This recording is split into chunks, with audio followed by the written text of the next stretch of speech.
Crusaders learned valuable lessons from the battle, particularly about the importance of adapting their tactics to counter the Seljuks' mobility and archery.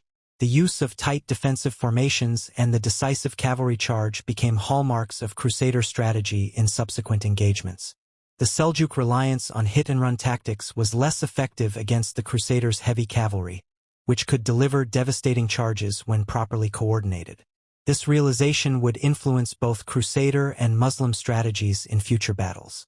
3.3 Impact on Kilij Arslan and the Seljuks.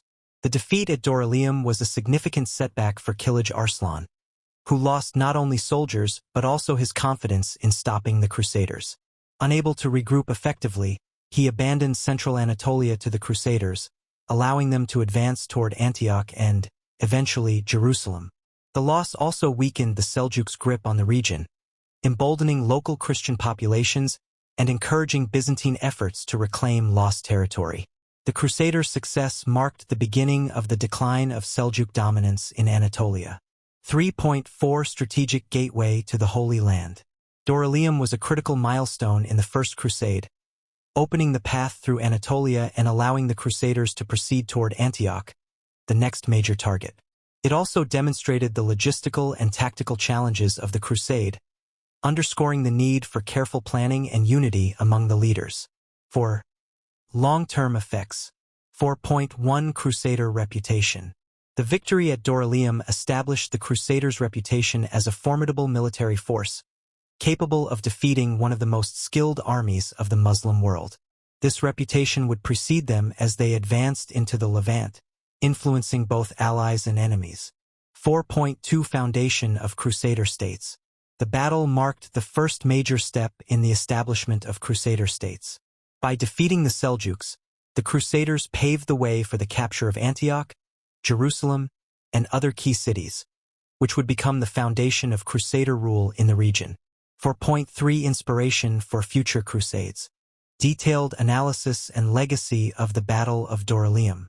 The Battle of Dorylaeum stands out in the history of the First Crusade not only for its immediate tactical importance but also for its enduring impact on Crusader strategy, morale, and long-term outcomes in the Levant. To fully grasp the significance of this battle, it is essential to delve deeper into the implications for both the Crusaders and their opponents, and how Dorylaeum shaped subsequent campaigns. 5. Strengthening Crusader unity. 5.1 Overcoming initial divisions. The First Crusade was characterized by a lack of centralized command, with multiple leaders from different regions of Europe often vying for influence. The Crusader army at Dorylaeum reflected this fragmented structure, being divided into separate columns and loosely coordinated. The battle, however, showcased the necessity of cooperation and reinforced the importance of mutual support among the Crusader leaders. The arrival of Godfrey of Bullion's reinforcements to assist Bohemond of Taranto was a crucial moment that exemplified this unity. Had the two columns failed to converge in time, Bohemond's forces might have been annihilated, jeopardizing the entire crusading mission. The successful collaboration at Dorylaeum set a precedent for greater coordination in future engagements. 5.2 Shared experiences as a binding force. The shared hardships of the march through Anatolia and the desperate battle against the Seljuks created a sense of camaraderie among the Crusaders. This unity was bolstered by the perception that their victory was divinely ordained, reinforcing their collective faith and resolve. The narrative of divine favor, frequently emphasized in Crusader chronicles, became a unifying theme that transcended regional rivalries. 6. Strategic and tactical lessons.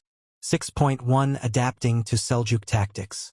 The Seljuks' reliance on mobile horse archers and hit-and-run attacks posed a significant challenge to the Crusaders, who were more accustomed to traditional European-style warfare. The initial ambush at Dorylaeum revealed the vulnerability of Crusader forces when caught off guard in open terrain. However, Bohemond's swift organization of a defensive perimeter and the disciplined response of the Crusader knights demonstrated their ability to adapt under pressure. The battle underscored the importance of combining tight defensive formations with decisive counterattacks. Heavy cavalry charges, while less effective against the Seljuks in open engagements, proved devastating when coordinated with infantry support and time to exploit enemy disarray. This blend of adaptability and discipline would become a hallmark of Crusader strategy in subsequent battles.